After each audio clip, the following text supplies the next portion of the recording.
C'est une vraie question.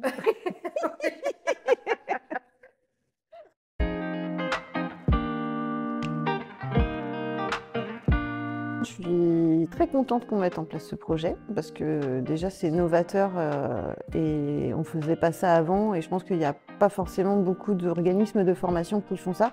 Je pense que c'est une vraie réponse à un besoin de nos clients.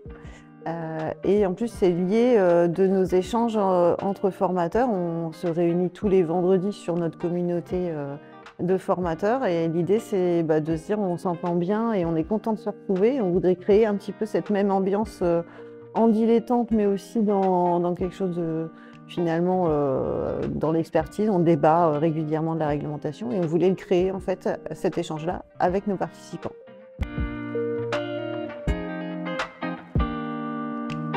Les ateliers donc, ADN CSE qu'on lancera à partir de cet été, donc ça sera en visioconférence, donc il suffit d'une bonne connexion internet, tout simplement.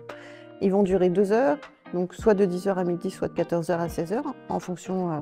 Les inscriptions se font en fonction finalement du thème sur lequel on souhaite échanger et avoir l'avis d'un expert. Les thèmes se sont liés aux attributions du CSE, la gestion de budget, les œuvres sociales, la prévention des risques, voilà. Et puis voilà, en fonction aussi des demandes, si on a des demandes particulières, on pourra aussi ouvrir un nouveau thème.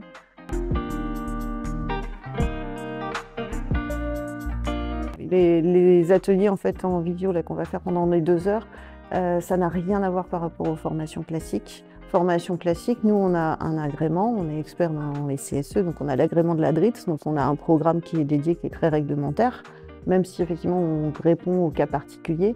On n'a pas autant d'échanges que dans ce qui sera au niveau des ateliers. Là, on va vraiment être sur de l'échange, sur je t'explique ma vie et tu m'expliques comment est-ce qu'on peut faire au mieux.